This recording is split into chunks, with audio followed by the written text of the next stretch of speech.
Открой глаза скорее. Кто-то ходит за окном и стучится в дверь. Или дерево.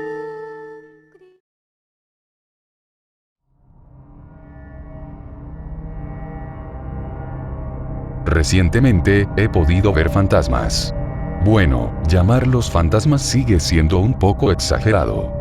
He estado viendo cosas extrañas e inexplicables entran y salen de los límites de mi visión, y solo ha empeorado desde que comenzó.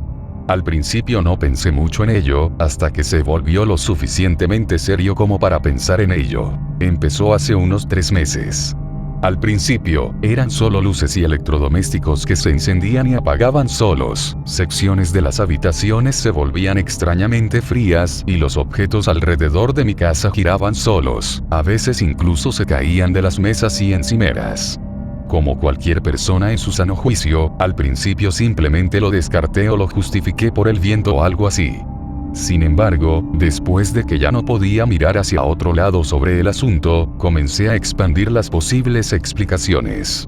Siempre me había gustado el género de terror. Viendo películas de miedo, jugando juegos de supervivencia de terror, leyendo creepypasta, así que la idea de que sucediera algo sobrenatural surgió rápidamente una vez que había agotado todas las conclusiones razonables. Realmente odio dejar que mi imaginación saque lo mejor de mí, pero no hay mucho que puedas tratar de explicar por tu cuenta. Eventualmente, comencé a ver más. Rostros en espejos que no deberían haber estado ahí, sombras en mi dormitorio por la noche sin fuente, pasos crujiendo justo afuera de mi puerta. Sin embargo, no sucede a menudo.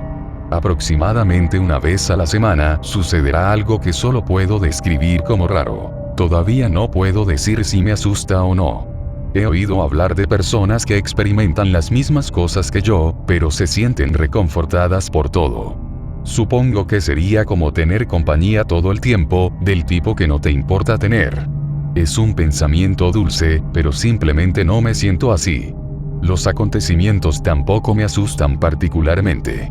Realmente no sabía nada al respecto de lo que debería tener miedo. Quiero decir, la idea de que los muertos regresan completamente por sorpresa y que realmente nunca sabes qué es lo que los trajo de vuelta. ¿Cuál es su propósito? Si es bueno o malo, es bastante estresante. Quería saber si había alguna razón para estar asustado. La mayoría de los cuales al respecto busqué en línea. Casi todo lo que encontré me indicaba que no tenía nada que temer, que a algunos espíritus les gusta quedarse sin un propósito. Supongo que me identifico dado que eso es lo que haría en los centros comerciales y demás durante mis años de escuela secundaria. Estaba casi completamente satisfecho, hasta que me di cuenta de la pregunta en cuestión que nunca fue realmente respondida. La única pregunta que no quería hacer, pero sentí que debía hacerlo. ¿Pueden los fantasmas lastimar a las personas? No quería mirar mi pantalla después de hacer clic en buscar, pero la absorbí y encontré varios casos en los que personas habían sido cortadas o quemadas por fuerzas ajenas a las suyas.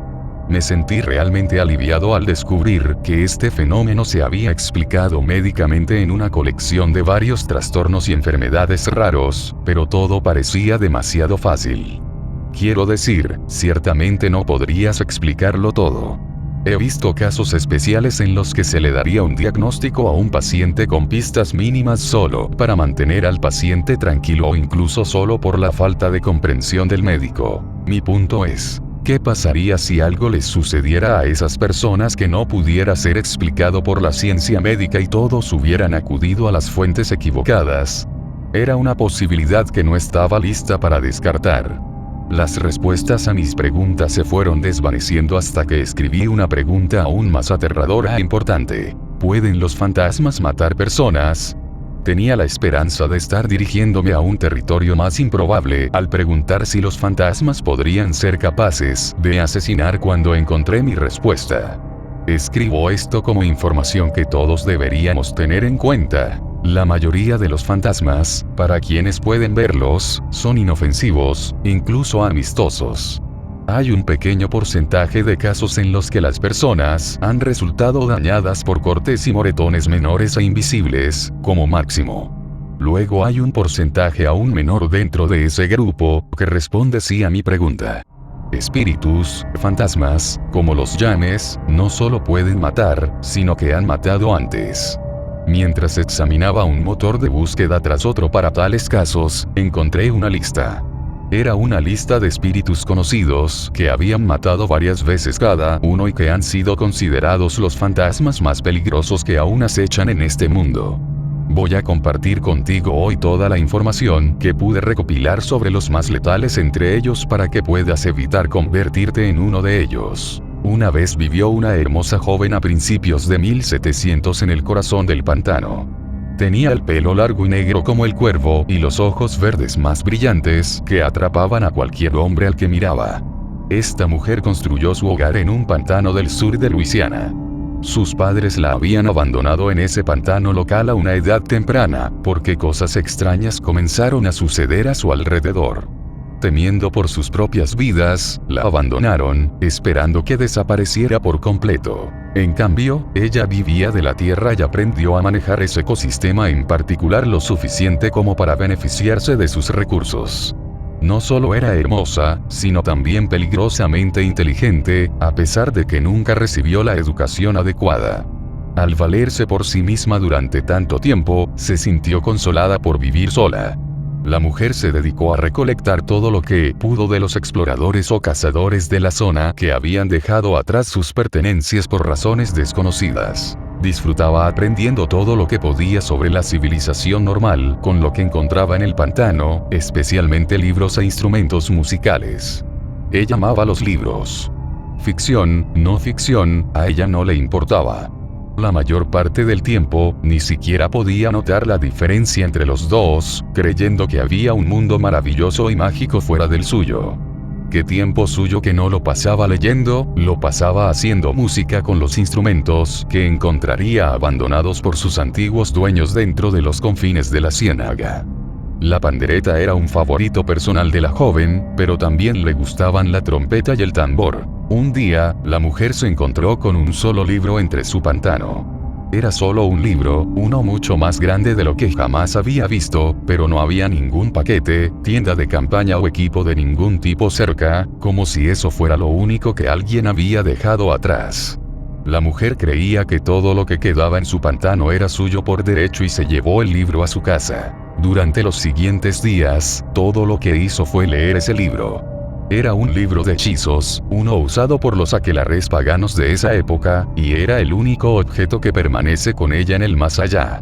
No tenía idea del asunto de la brujería fuera de su pantano o incluso fuera de ese libro.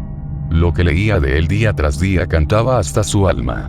En cuestión de semanas, lo había leído de cabo a rabo, muchas veces. Aprendió muchos secretos que aún se pierden para la mayoría hoy en día. Proyección astral, inmortalidad, cómo comunicarse con los muertos, más de lo que podría haber esperado aprender de cualquier otro libro. Sentía como si ya nada se hubiera perdido para ella y todas las preguntas que no sabía que tenía, habían sido respondidas. Comenzó a practicar hechizos, encantamientos y encantamientos. Se comunicaba y bailaba con los fantasmas del pantano en las lunas llenas. Los árboles y los animales en todos los lugares a los que iba, florecieron con salud y nueva vida. Aunque leyó sobre varias maldiciones, plagas y magia de sangre, había jurado no practicar nunca contra ningún alma viviente. Amaba la vida y el mundo que la rodeaba, así como respetaba el espacio y la vida de otras personas. Ni una sola vez había sentido ira o resentimiento contra otra persona porque nunca tuvo una razón para hacerlo. Vivía sola y practicaba sus nuevas habilidades para hacer de su mundo un lugar tan mágico como siempre había leído. La mujer estaba feliz. Varios meses después, el pantano seguía prosperando mejor que cualquier otro. Atrajo a los forasteros a aventurarse en el interior en busca de los muchos recursos que les proporcionaría. Finalmente, se encontró a la mujer, que todavía estaba aprendiendo mucho sobre sus dones mágicos.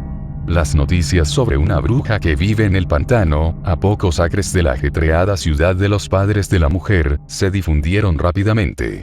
Cuando la esposa del alcalde de la ciudad enfermó de muerte, junto con gran parte de su ganado, la ciudad se convirtió en una turba y se dispuso a matar a la bruja que sentían que estaba aterrorizando a su ciudad. La mujer fue capturada durante la noche de una luna de sangre y los colonos enojados la llevaron de regreso a la ciudad junto con su libro de magia.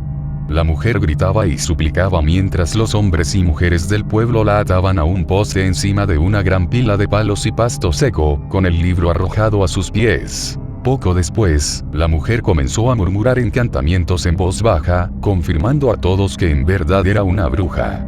Los hombres la rociaron con aceite desde la cabeza hasta el libro y encendieron una cerilla. La mujer ya no luchó contra lo que sabía que venía. Se quedó quieta, sin dejar de hablar en voz baja para sí misma las palabras de su libro. Cuando el fósforo golpeó la madera, inmediatamente se vio envuelta en llamas brillantes. Ella gritó en agonía, ya no cantaba ni rogaba, solo gritaba. El fuego devoró su carne, dejando nada más que tejido expuesto y sangre burbujeante. Sus gritos resonaron sobre los vítores de la gente y duraron lo que parecieron horas. Su muerte finalmente llegó a los pocos minutos del incendio. Todo su cuerpo se había derretido, dejando restos carbonizados y humeantes de lo que alguna vez fue un sistema muscular humano. Todo se ha ido, excepto su libro y su cabeza. Aunque había muerto en ese incendio, se dice que su cabeza, que mostraba una emoción de pura serenidad, permaneció completamente ilesa. Desconcertados por lo que no podían explicar, tomaron su libro y su cabeza y los arrojaron de nuevo al pantano, donde esperaban que los caimanes y los lagos los libraran de sus restos para siempre. Muchos años después, un joven rico compró el terreno que designaba el lugar exacto donde yacían los restos de la mujer en disturbios, para construir la propiedad de su familia. Con una cantidad casi infinita de dinero detrás de él, el trabajo en su futuro hogar comenzó rápidamente. El proyecto niveló los cimientos, rellenó los huecos y derribó los árboles y el exceso de follaje y comenzó sin más inspección del terreno. Todos parecían dar la bienvenida a la elección del joven adinerado de la ubicación de su mansión, excepto la mujer que alguna vez fue animada y enérgica y que se convirtió en parte de la casa. Hasta el día de hoy, su espíritu ha rondado la casa del hombre, trayendo desgracias a quienes la buscan. Se dice que su fantasma reside en una habitación pequeña, uno que normalmente no verías ni pensarías en entrar. Continúa buscando objetos dejados por invitados vivos que puedan serle útiles. Hace tiempo que se cansó de cualquier otro libro que no sea el suyo, que lleva consigo en todo momento. En cambio, los instrumentos musicales se han convertido en sus favoritos. Su cuerpo nunca se ve, pero aquellos que la ven, solo ven su cabeza que se dice que está sentada en una pequeña mesa redonda en la habitación que ocupa. Supuestamente, su libro está abierto frente a ella para que pueda continuar leyendo durante mucho tiempo en su otra vida. Si solo la ves a ella, te dejará pasar. Sin embargo, solo hay una silla junto a la mesa. Si uno se sienta en esta silla, ella sabe que la están buscando, al igual que la gente del pueblo que la quemó viva, y les prestará toda su atención. Ella mira a los ojos de su víctima por solo un segundo antes de que su rostro, una vez hermoso y pacífico, se contorsione en uno de malicia y odio agonizante. Sus ojos se agrandan y se hunden en su cráneo.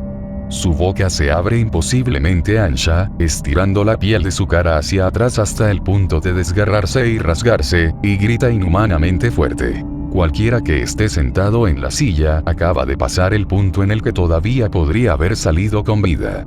Pronto, se vuelven cada vez más calientes, sudando solo unos preciosos segundos antes de que su piel comience a ampollarse y hervir. Luego, la sensación de miles de años de fuego inunda todo su cuerpo. Lo único que pueden hacer ahora es mecerse hacia adelante y hacia atrás en la silla, incapaces de ponerse de pie, y gritar en la agonía interminable que una vez cobró la vida de esa mujer. Tu cabello se caería a medida que el tejido muscular emerge debajo de tu piel derretida, y pronto se ennegrecería debido a un fuego inextinguible.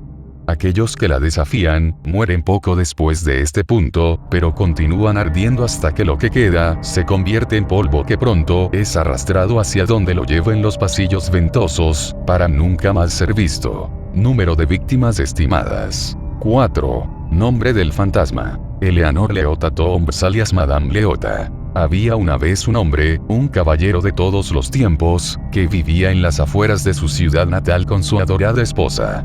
Era un hombre de considerable riqueza y envejeció con gracia hasta bien entrados sus años dorados. Era un caballero amable que amaba a las personas de todo tipo. El hombre era muy conocido en el pueblo cercano y reconocido como un hombre entre los hombres. Compraba en sus mercados e hizo lo que pudo para expandir el crecimiento de la ciudad.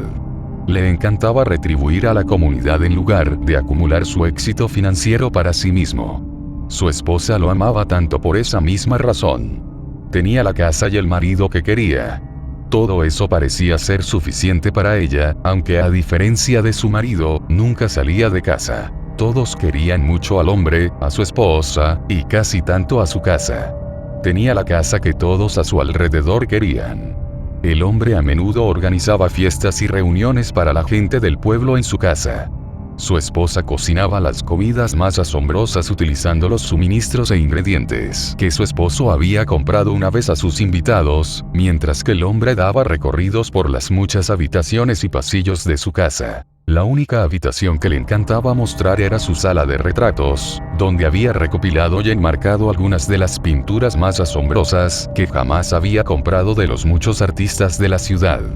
Después de organizar tantas reuniones, el hombre pronto se hizo conocido como el anfitrión de la ciudad y lució su nuevo título con orgullo. Los que le preguntaron al hombre si era la casa maciza o la hermosa esposa lo que lo hacía tan feliz, a lo que él respondía: ninguno. Es solo mi manera. Retribuir y entretener a sus amigos hizo muy felices al hombre y a su esposa. Eventualmente, la esposa del hombre se recluyó todos juntos dentro de la casa. El hombre le preguntó por qué ella nunca saldría, pero ella nunca le daría una respuesta directa. Se preguntó si estaba enferma y llamó a un médico para que la viera. Aunque nada era seguro para el médico, el hombre sabía con certeza que algo andaba mal. Su esposa siempre había sido tan extrovertida como él dentro de las paredes de su hogar, pero rápidamente se negó a ver o socializar con nadie más. Pronto, el pueblo comenzó a ver cada vez menos al hombre, y lo que vieron no fue el anciano alegre que habían llegado a conocer. Su espalda comenzó a hundirse mientras caminaba. Ya no sonreía ni se preocupaba mucho por la gente del pueblo. En cambio, se quedó adentro para hacerle compañía a su esposa. Al principio, salía al menos una vez al día. Pronto, se convirtió en cada 2 días, luego una vez a la semana, luego solo unas pocas veces al mes. Cada vez que alguien le preguntaba al hombre qué estaba mal o dónde había estado, simplemente respondía: es solo mi manera. A medida que pasaba el tiempo, su esposa se volvió más y más introvertida, ya no hablaba ni siquiera con su esposo. Empezó a estar menos triste, pero más enojado. Enojado por su propia impotencia. Enojado por la falta de cooperación de su esposa. Enojado por no ser la persona que solía ser. Ella estaba adolorida y no decía lo que estaba mal. No tenía idea de cómo manejar la situación. Todo lo que quería era recuperar su vida, donde todos fueran felices, y ella era la causa de que eso no sucediera. Le preguntó por qué una última vez a su esposa, quien solo lo miró y sonrió dulcemente. No pudo soportarlo más. Su esposa no había compartido nada con él durante meses. Se había sentido más solo con ella que incluso solo. Él había querido ayudarla, pero ella no dijo que estaba mal ni le dijo qué hacer. Espetó el hombre, ya no enojado consigo mismo, sino más aún con ella. La agarró por el cuello con ambas manos y apretó tan fuerte como pudo. Gritó preguntas incontrolablemente, como ¿cómo quieres que arregle esto? ¿Y qué quieres de mí? No podía controlar la rabia que se había acumulado todo este tiempo. Continuó estrangulándola y sacudiéndola con cada palabra que le gritaba en la cara. Con el poco aliento que le quedaba, ahogó sus últimas palabras. Este era tu camino. Ella había muerto en sus manos y por sus manos. Se sacudió la emoción que lo había llevado a asesinar a su esposa y la acunó mientras sollozaba. Ella ya había pasado el punto de recuperación cuando el hombre finalmente pudo recuperarse, pero la gente dice que la abrazó durante días y simplemente lloró. La enterró en el cementerio familiar fuera de la parte trasera de la casa. Ese mismo día, el hombre escogió una sola botella de su vino favorito y se la terminó en cuestión de minutos. Trepó a las vigas de su sala de retratos, donde podría estar con las figuras de la ciudad por última vez, y se dejó caer. El hombre que una vez fue amado por sus amigos y familiares, ahora no era más que un adorno para la casa que lo había reclamado. Todavía se puede escuchar el espíritu del hombre, llorando por su esposa muerta en lo que alguna vez fue su casa. Se rumorea que su cuerpo todavía cuelga del techo en la sala de retratos. Aquellos que han encontrado su cuerpo ya no escucharán el llanto del hombre. Aunque no muchos han regresado de la casa del hombre después de encontrar su cuerpo colgado, se dice que en una pared de esa misma habitación, las palabras "a mi manera" han sido grabadas en todas las paredes, profundamente en la madera. Aunque muchos especulan que es exactamente lo que conduce a la muerte de aquellos que se encuentran con el fantasma del hombre, se cree que el espíritu en sí mismo no inflige daño físico a nadie. En cambio, se dice que la vista del cuerpo, el fantasma y el mensaje del hombre trae consigo tanta desesperación que quien los ve gana el sentimiento perpetuo de temor y desesperanza del hombre. Pocas de las personas que han visto estos lugares informaron sobre ellos después de haber salido de la casa, aunque la mayoría ni siquiera sale de la casa del hombre. Eventualmente, no importa cuánto intenten combatirlo, siempre mueren de la misma manera que él. Suicidio ahorcándose después de haber escrito las palabras "a mi manera" en algún lugar dentro de la misma habitación. Esta sola frase ha sido vista por muchos como el principal indicador de la conexión entre las víctimas del hombre. Número de víctimas estimadas: 7. Nombre del fantasma: Edgar Price alias Ghost. A mediados del siglo XIX, un hombre vivía felizmente como un esposo y padre muy amado en una ciudad del suroeste de Mississippi. La ciudad era una de las más grandes en ese momento y muy conocida por generar bastantes ganancias. El hombre estaba lo suficientemente bien como para cuidar de su familia y eso era todo lo que podía pedir. Trabajaba día tras día en una fábrica de papel cercana mientras su esposa, simplemente angelical, como él la describía a menudo, se quedaba en casa y cuidaba de sus 2 hijas y su hijo. El hombre no podía disfrutar de la vida más de lo que estaba. Era joven, saludable y ganaba más dinero del que podía pedir. Sin embargo, un oscuro secreto que ocultó a su familia y socios comerciales salió a la luz pública. Un día, otro hombre se acercó a él mientras estaba trabajando y le pidió el dinero que le debía a él y a su jefe. El hombre sabía perfectamente que tenía una deuda de varios meses con una mafia local que aterrorizaba por su ayuda en su éxito financiero. El hombre había aceptado dinero de uno de los usureros más peligrosos e infames de su tiempo. El hombre suplicó por más tiempo, pero hace mucho tiempo que se le dio misericordia al hombre. El usurero hizo que 2 de sus secuaces golpearan al hombre en una sangrienta sumisión, rompiéndole el brazo izquierdo en 4 lugares, su pierna derecha en 2 y fracturando su cráneo antes de sacar una pequeña botella de líquido verde con gas. Vertió la sustancia en la cara del hombre y el químico reaccionó de inmediato con un chisporroteo que casi igualó el volumen de los gritos del hombre. El corrosivo devoró la piel por toda la cara del hombre e incluso hasta parte de su hueso. El hombre estaba indefenso, nada podía borrar lo que le estaban haciendo, y todo lo que podía hacer era gritar. Nadie acudió en su ayuda. Nadie más conocía realmente al hombre porque solo se había mantenido con su familia cuando no estaba en el trabajo. Sus labios se despegaron, ya no protegían sus dientes y encías. Sus párpados se desintegraron y su nariz se derritió hasta convertirse en nada. El usurero consideró esto una advertencia, ya que si no recibía el dinero que le debían con intereses para el próximo mes, lo mismo se haría con su familia. El hombre quedó inconsciente mucho antes de que el tiburón y sus hombres abandonaran la escena. Cuando el hombre despertó, todavía tenía un dolor agonizante. Dejó el sitio, tropezando de un lado a otro, tratando de recuperar la compostura. Cuando regresó a casa, su familia estaba mortificada por lo que vieron. Sus hijos corrieron gritando y llorando del monstruo. Su esposa sacó un cuchillo de cocina y exigió que el hombre se fuera. Trató de demostrar que él era su esposo, pero ella no le creyó. Le había ocultado a ella y a sus hijos que había recibido dinero de la mafia y su esposa no permitiría que el hombre desfigurado se explicara.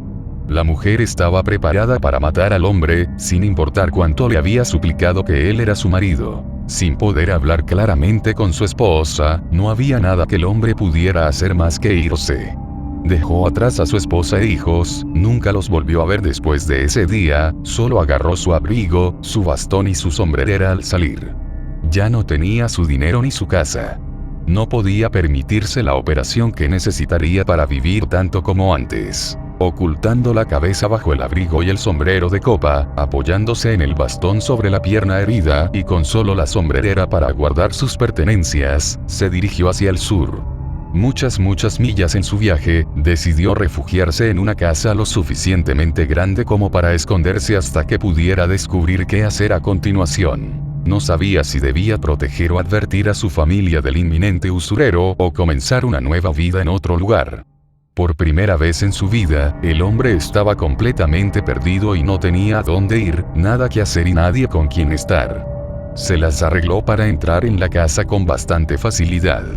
No vio señales de que alguien viviera allí, pero esperaba que alguien viniera eventualmente. El hombre vivió muchos días en esa casa. Comió la comida que se había almacenado, durmió en el dormitorio principal y leyó muchos de los libros de la colección personal del propietario. Finalmente, el hombre escuchó que el dueño regresaba y corrió a esconderse.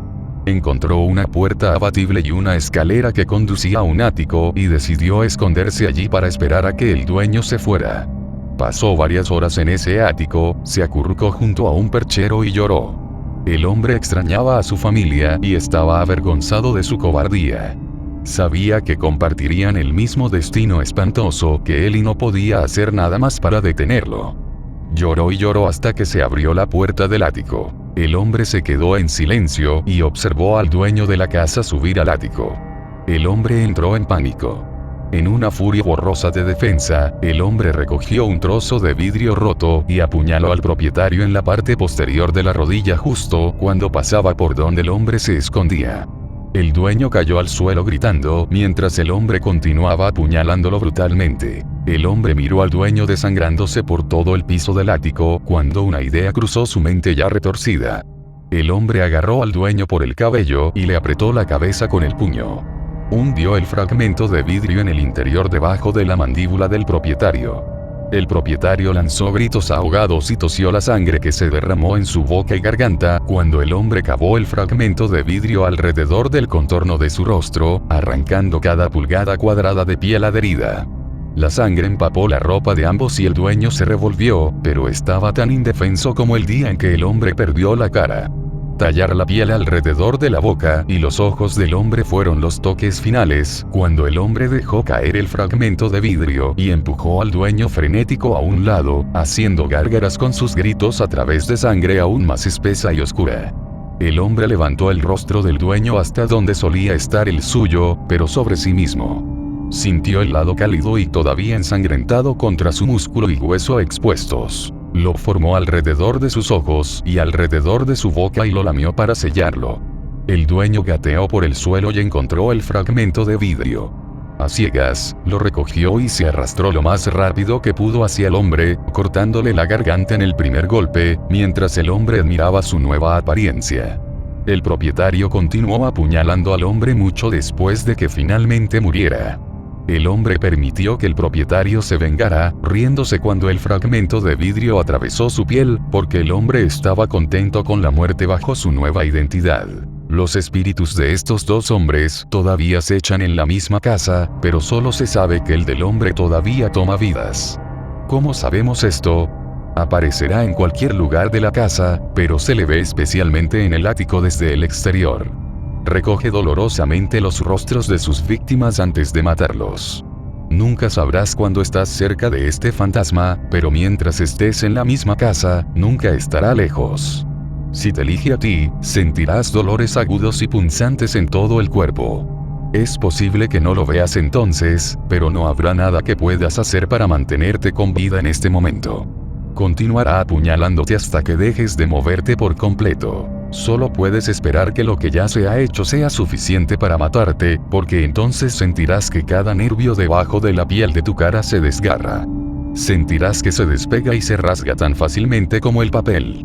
Lo hace lenta y metódicamente, para poder saborear los efectos de la agonía que les da a sus víctimas.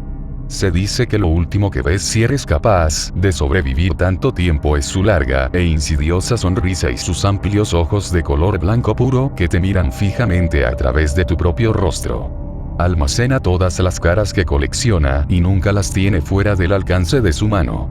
¿Cómo sabemos que es el mismo hombre y no el dueño? Se sabe que la entidad siempre lleva consigo las dos únicas cosas que tenía consigo cuando llegó a la casa en primer lugar: su bastón característico y su sombrerera. Número de víctimas estimadas: 14. Nombre del fantasma: Javier Randall alias Adbox. En 1886 vivía una hermosa mujer en la ciudad de Filadelfia. Era adorada por todos sus amigos y familiares. Se destacó en la escuela y tenía muchos amigos y amores para demostrarlo. Tenía grandes ojos azules brillantes que derretirían tu corazón con una sola mirada. Tenía unos labios redondos y carnosos que volvían locos a los hombres. Su cabello era dorado y lo cuidaba especialmente bien. Durante toda la escuela, le habían dicho que podría triunfar como una gran actriz solo por su apariencia, así que cuando se graduó, se mudó de la casa de sus padres para intentar comenzar una carrera como actriz en la ciudad de Nueva York. Broadway.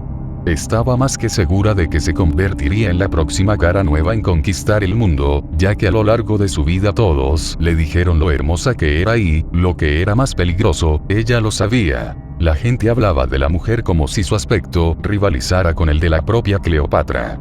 No importa lo que intentara en la vida, por lo general se las arreglaba solo con su apariencia. Esta mujer llevó una vida fácil y, lamentablemente, lo dio todo por sentado. La gente haría todo lo posible para ayudar a una mujer tan hermosa como ella de cualquier manera que pudiera, especialmente los hombres.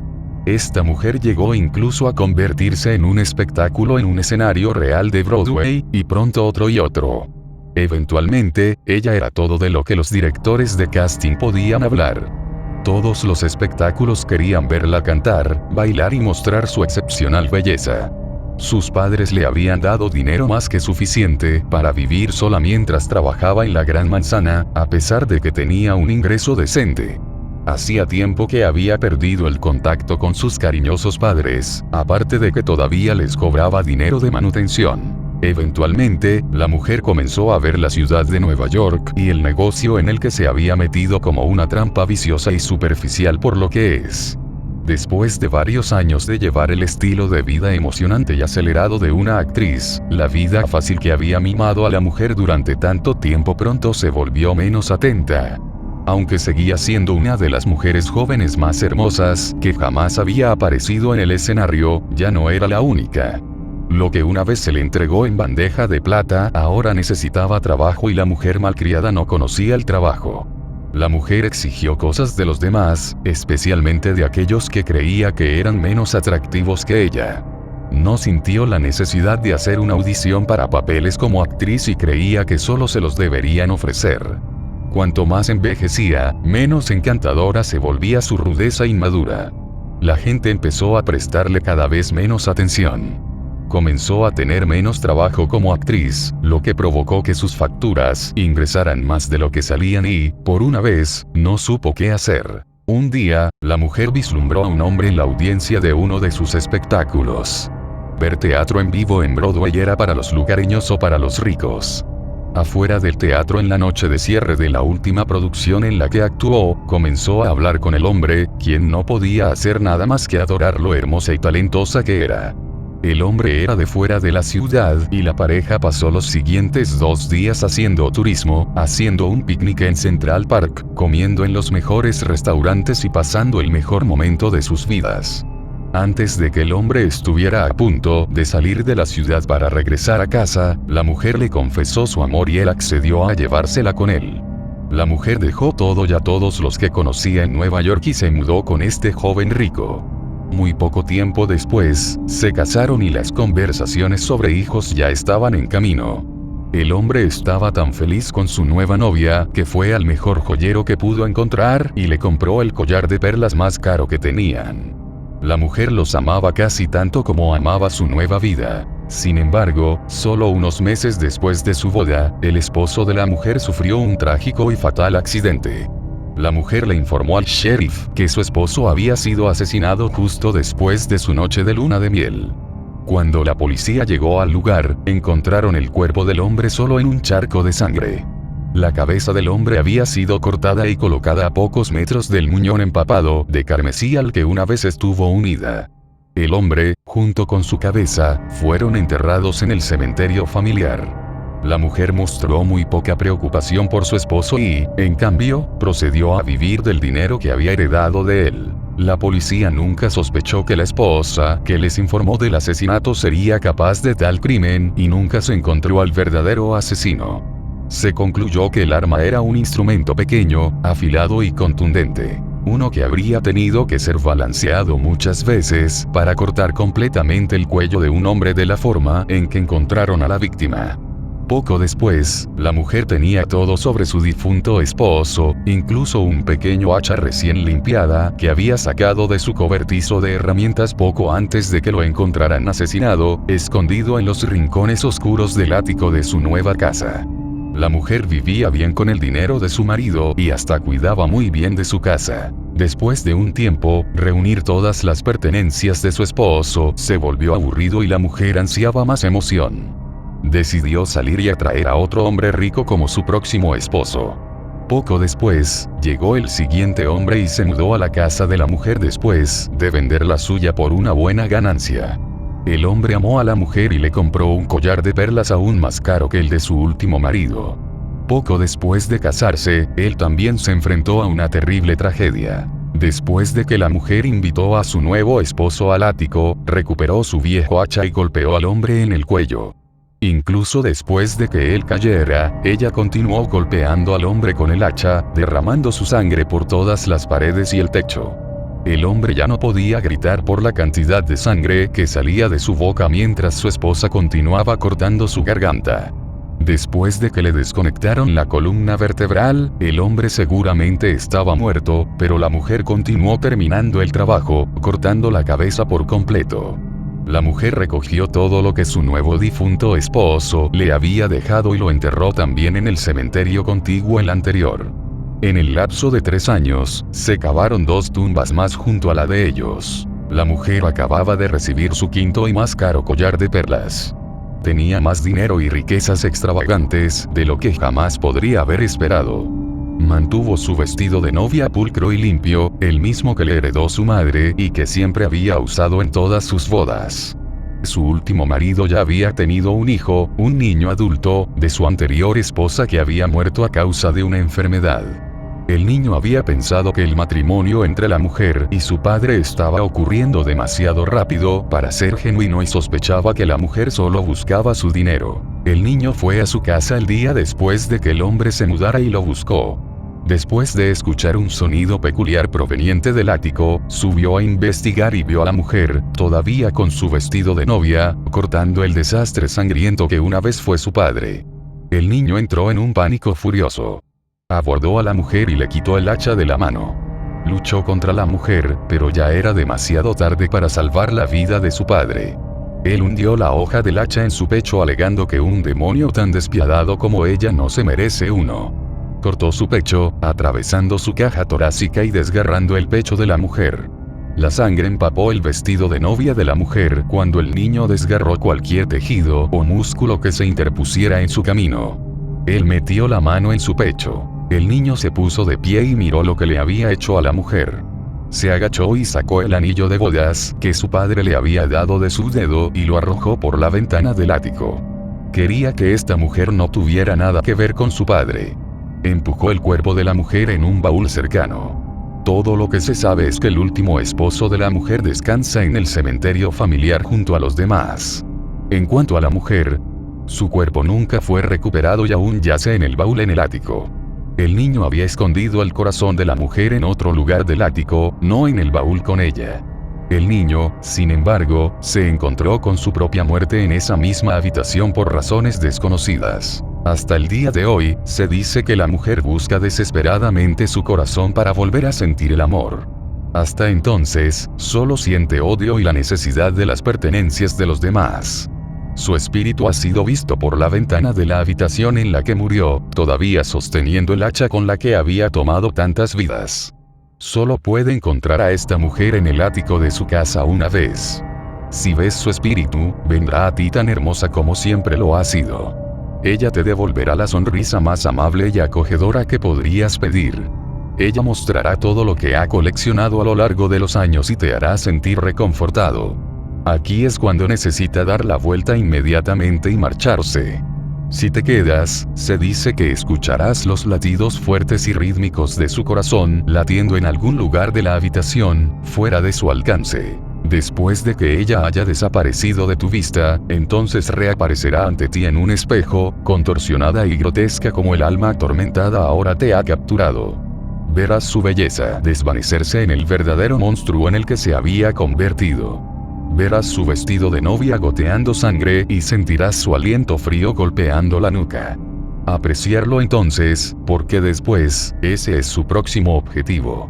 Lo siguiente que siente es un golpe fuerte pero contundente en el cuello. No hay nada que puedas hacer ahora para evitar que la entidad malévola te rompa el cuello con la fuerza del hacha. No importa lo duro que luches o hacia dónde intentes escapar, tu cabeza se sentirá como si se estuviera arrancando de tu cuerpo. Esta es esa mujer, buscando tanto la vida que una vez tuvo y tomando de las que nunca podría volver a disfrutar. Número de víctimas estimadas: 22. Nombre del fantasma: Constancia Chawai. Ahora, la historia de estos próximos 3 espíritus está entrelazada de manera importante y contaré su historia como tal. También son los 3 fantasmas más mortíferos de la lista y del mundo hasta la fecha, así que escucha atentamente. A principios de la década de 1930, en el norte de Florida, vivían 3 hermanos.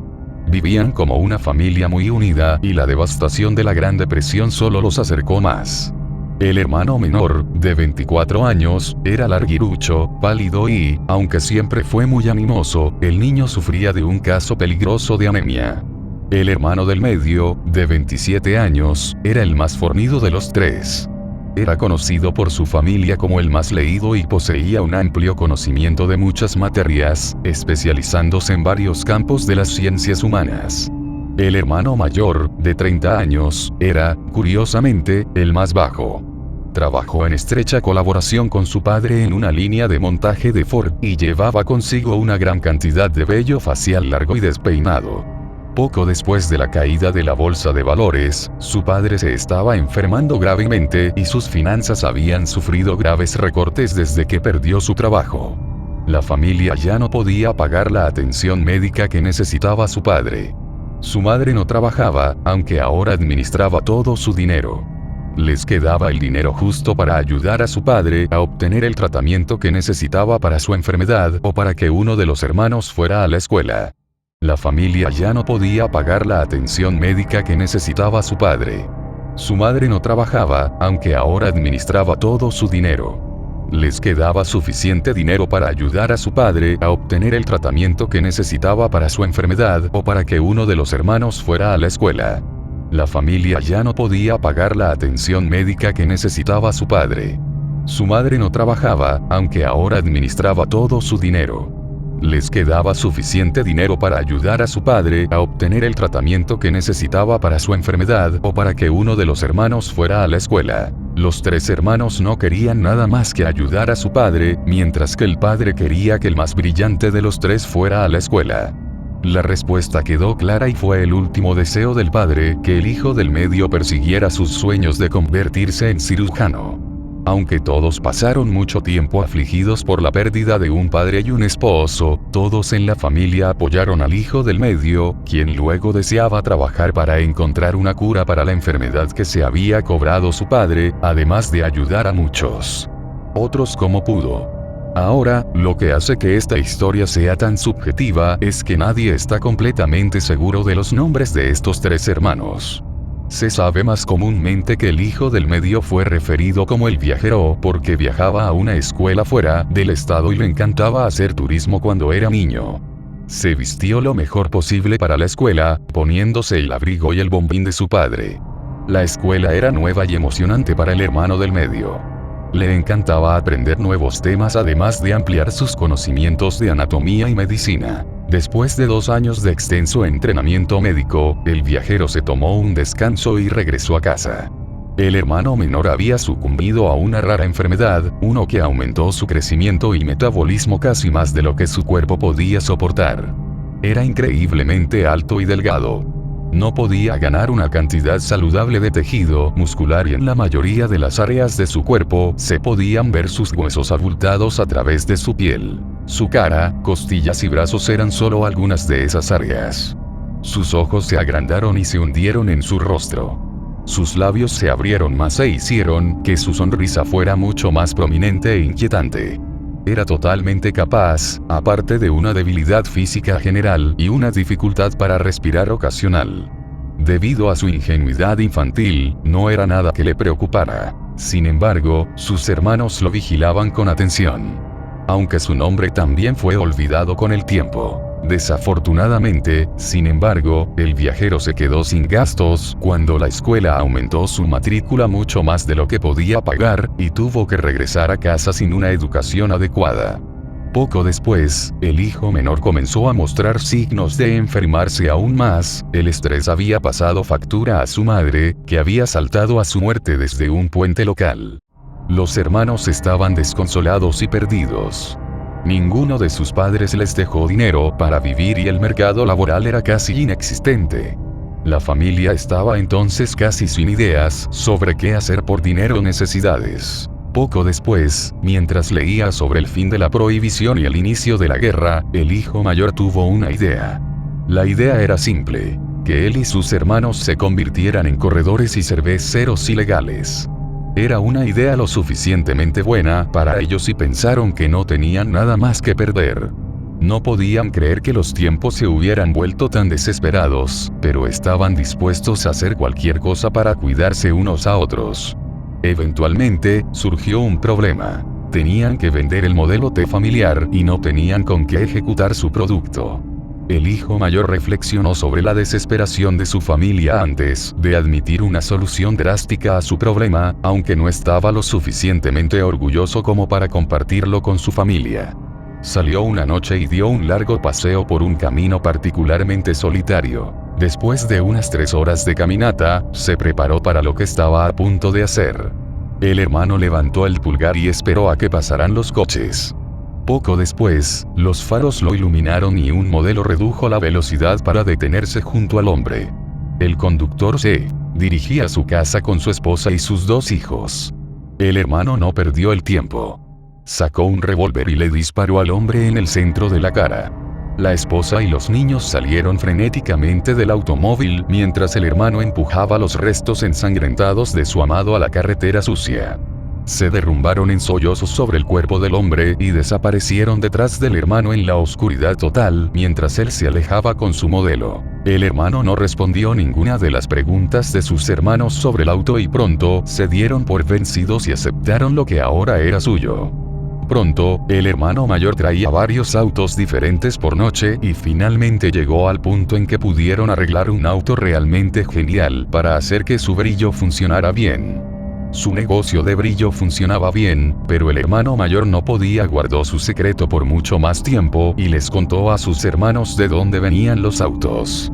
Los 3 hermanos habían cruzado hacía mucho tiempo a la mentalidad de pobreza de supervivencia del más apto y entendieron que el mayor tenía que hacer lo que tenía que hacer para mantenerlos. El funcionamiento de Shine estaba generando suficiente dinero extra para mantener la comida en la mesa, pero sintieron que podían hacerlo mejor. Poco después, los otros 2 hermanos sintieron que ellos también estaban listos para cruzar al trabajo en el que se encontraba el hermano mayor. El plan era hacerse pasar por autoestopistas al costado de las carreteras que no tenían mucho tráfico. Todos tenían sus planes sobre lo que harían una vez que estuvieran en la carretera. El esqueleto tenía una cuchilla lista para su plan y el viajero, el menos violento, tenía una jeringa llena de un fuerte anestésico que había aprendido a hacer en la escuela. Todos se dispersaron y recorrieron diferentes caminos. El hijo mayor continuó con su plan bruto, mientras que el esqueleto intentó un enfoque diferente. Apuntaría a los autos que pasan específicamente con parejas en ellos.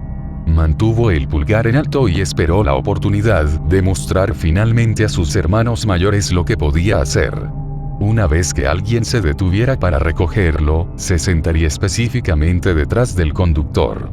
Después de haber cabalgado durante varios minutos, el esqueleto sacaba una pequeña cuchilla del bolsillo de su abrigo y le cortaba la garganta al conductor. Luchando por tomar el control del auto, lo detenía a un lado de la carretera. El pasajero normalmente correría gritando, algo en su estrategia que se volvió mucho más efectivo con el tiempo y la experiencia. Alcanzaría al pasajero, lo sujetaría y le sacaría los ojos con el cuchillo mientras aún estaba al costado de la carretera. Él sería rápido al respecto, siempre y cuando nadie más lo viera conduciendo. Uno por uno, clavaría su cuchillo en sus cuencas y les sacaría los ojos o los ensartaría y los volvería dolorosamente inútiles. Para asegurarse de que la persona nunca le diga a nadie sobre él o sus hermanos, también les arrancaría la lengua. A pesar de lo complicado del trabajo que eligió para hacerlo, arrancarle la lengua a sus víctimas con su hoja dentada y desafilada generalmente sería lo último que sentirían antes de la muerte, un sacrificio que el esqueleto estaba dispuesto a hacer por su familia. Hizo que sus hermanos se sintieran orgullosos al coleccionar muchos autos de esta manera a lo largo de muchos años. Mientras que el hijo mayor continuaba con su aterrador plan de sacar a familias enteras de sus autos y hacerlas llorar en medio de la nada por la pérdida de su esposo y padre, el viajero era un tipo diferente de operador. Sabía que estaba dispuesto a hacer cualquier cosa por el bien de su familia, pero la violencia recreativa simplemente no formaba parte de su maquillaje. Él también haría autostop por un tramo solitario de la carretera en busca de conductores solitarios en particular. Llevaba consigo un maletín que usó en la escuela de medicina y lo tenía lleno con varios anestésicos, ácidos y venenos. Sabía que tendría más suerte tratando de someter a una persona en lugar de a muchas. Una vez que alguien se detenía para dejarlo entrar, el viajero les devolvía la sonrisa, mostraba su aprecio y les decía a dónde ir. A lo largo del camino, el viajero buscaba en su maletín y sacaba discretamente una jeringa de colores brillantes. Lo hundiría directamente en el pecho del conductor y tomaría el control del vehículo. Antes de que el conductor tuviera tiempo de reaccionar, estaría completamente sedado. El viajero los empujaba hacia el asiento del pasajero y tomaba el control de su auto nuevo hasta el taller de su familia. Al principio, el viajero simplemente empujaba suavemente los cuerpos fuera del automóvil en algún lugar a lo largo de la carretera, solo con la esperanza de que se despertaran antes de que los bichos de la carretera, como serpientes, escorpiones o arañas, los alcanzaran primero. Eventualmente, comenzó a pensar para sí mismo cuán despojado estaba de su experiencia en la facultad de medicina. Todo ese dinero se desperdició porque las universidades estatales se volvieron demasiado codiciosas con sus estudiantes. Lo enojó. Había sido agraviado cuando todo lo que quería era ayudar a la gente. Las personas en sus asientos de pasajeros podrían ser toda la educación que necesitaba y todo lo que realmente necesitaba era práctica para convertirse en médico. Empezó a llevar los cuerpos de vuelta al taller donde desmontaron los coches y reservaron una pequeña habitación a un lado para él solo. Su primera víctima real fue como explorar una tierra de fantasía para él. Quería saber todo lo que había sobre el asombroso mundo de la anatomía y las artes quirúrgicas sobre las que solo había leído. Dejó el cuerpo sobre una mesa larga de metal y lo desnudó. Siempre recordaba su primer corte. Fue cuidadoso, como abrir lentamente un regalo de Navidad. Estaba tan mareado como un niño cuando la sangre se derramó sobre la mesa y goteó por el suelo debajo de él. Destapó y sacó todo lo que pudo encontrar dentro de sus víctimas. Pulmones, riñones, hígados, todo lo que pudo tocar y sacar, lo hizo. Desenredaba los intestinos y le gustaba pinchar las cosas particularmente blandas. A veces, la víctima se despertaba gritando, pero siempre se desangraba antes de que alguien pudiera acudir a su rescate. Fue muy divertido para el viajero. Cuanto más y más a menudo el viajero traía víctimas a casa y más experiencia tenía con su equipo quirúrgico oxidado, menos cuidadoso se volvía en sus enseñanzas. Su espíritu infantil estaba muy vivo en medio de una escena tan macabra de sangre y entrañas, pero mientras limpiara todo después de terminar, a su familia no le importaría. Los hermanos habían estado recolectando cuidadosamente los autos de las personas durante varios meses antes de que la policía finalmente atrapara al hermano mayor. Varias de las víctimas que dejó con vida dieron su información a la policía. Sin revelar los nombres de sus hermanos, sus cómplices, fue condenado a cadena perpetua. Los otros dos hermanos encontraron el trabajo muy difícil sin su hermano. El esqueleto y el viajero decidieron emprender una última carrera para sacar a su hermano de la prisión y vivir el resto de sus días en el sur. La información que me dieron no dice exactamente cómo lo hicieron, pero el hermano mayor se escapó de la prisión, que, dicho sea de paso, es como se ganó el nombre por el que pasa, el prisionero, y se dirigió al sur en un coche robado. Se escondieron de motel en motel, usando nombres falsos y tomando todas las precauciones para cubrir sus huellas mientras se dirigían al sur hacia una pequeña ciudad en crecimiento, donde podrían intentar comenzar una nueva vida. Después de varios días sin comida en su vida, el estrés de su inevitable captura y encarcelamiento fue casi demasiado para ellos. Sabían que la policía buscaba activamente al prisionero y sus cómplices, pero estaban dispuestos a ir hasta los confines del mundo para evitar ser encarcelados y separados unos de otros.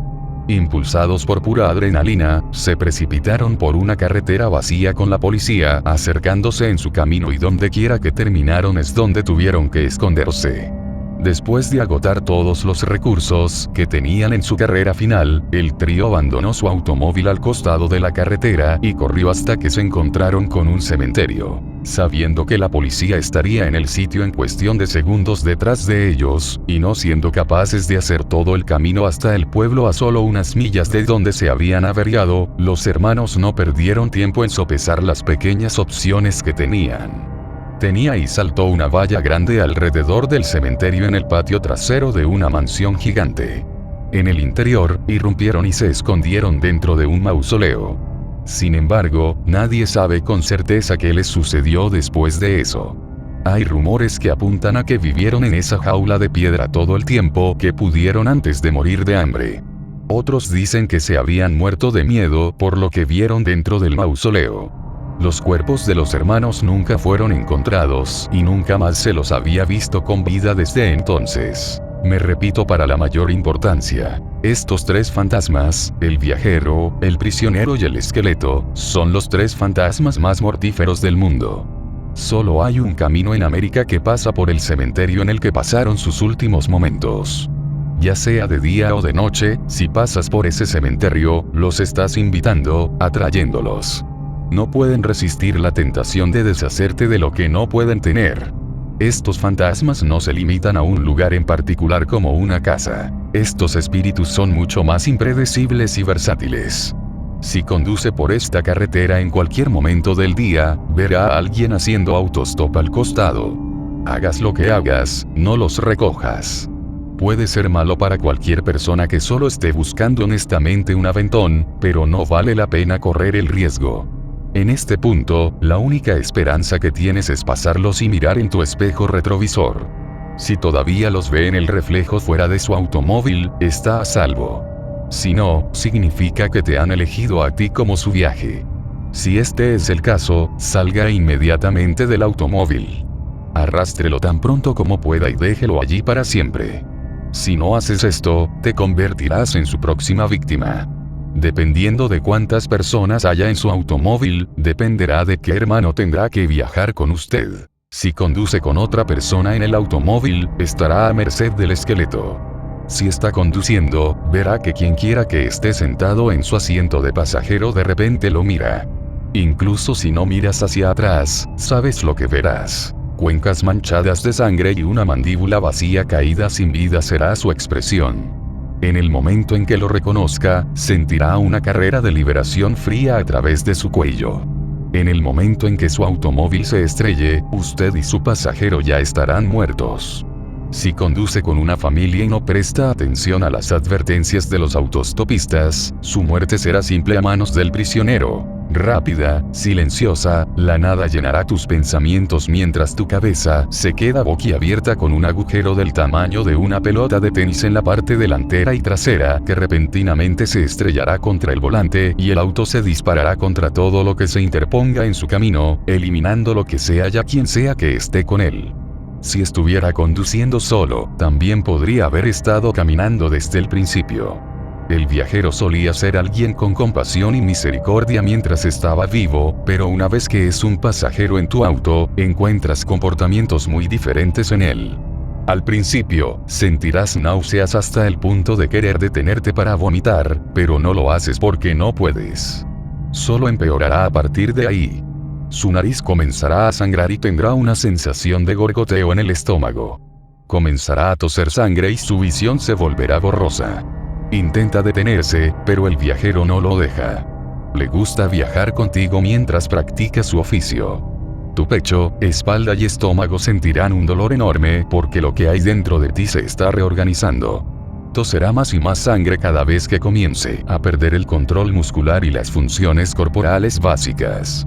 La piel alrededor de su pecho y abdomen comienza a tirarse y desgarrarse.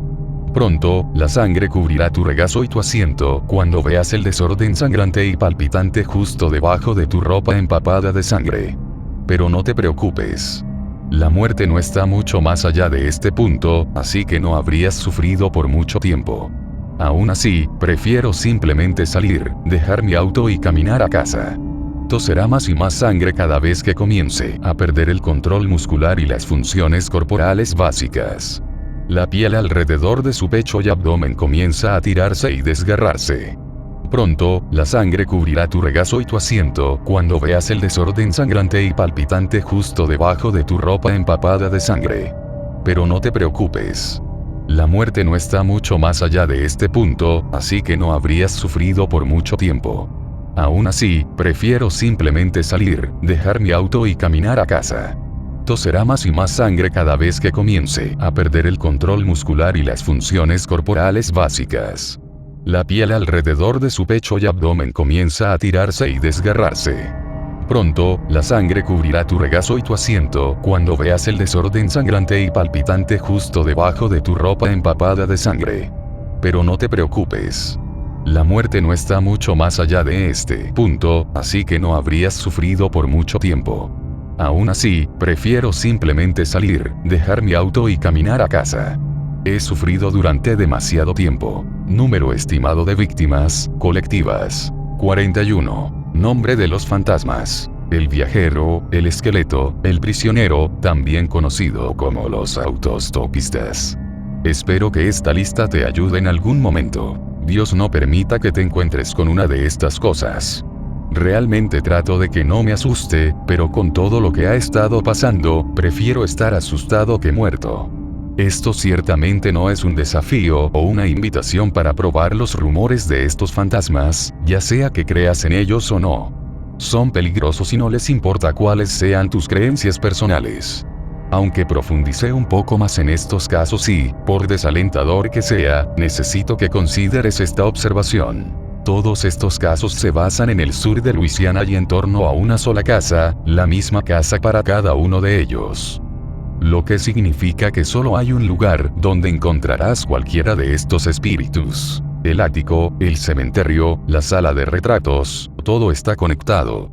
Hay algo en esa casa o en la tierra que provoca el mal a su alrededor. Aunque no diré cómo se llama el lugar para ahorrarle el viaje, después de una inspección más detallada, solo hay uno menos de 1000 fantasmas diferentes que rondan ese lugar hasta el día de hoy.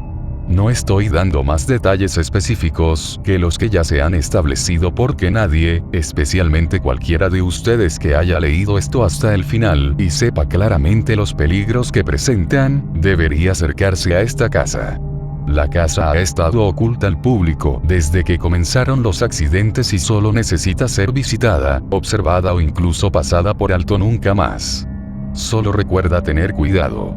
Hay muchas cosas en este mundo que aún no entendemos y el costo de aventurarse en lo desconocido podría ser tu vida. Rezo por tu seguridad y espero que nunca seas víctima de los espíritus de la mansión más embrujada del mundo.